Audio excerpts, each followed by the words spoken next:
আম, এটা আসলে আমরা পরিবেশ পরিস্থিতির বিবেচনায় রেখে আমাদের যে গোয়েন্দা সংস্থার যে রিপোর্ট এবং সবকিছু মিলিয়ে একটা তো ছিল, ধরেন যখন আন্দোলন হয় তখন একটা জায়গায় যখন বেশি মানুষের আর কি উপস্থিতি হয়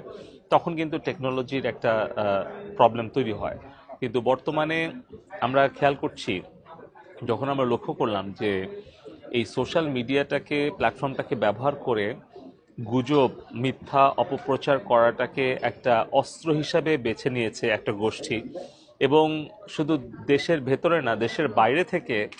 কিছু কন্টেন্ট বুস্ট করা হচ্ছে। তার মানে টাকা দিয়ে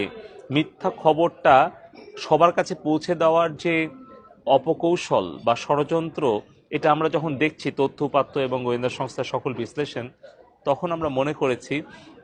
যে দেশের নাগরিকদের নিরাপত্তা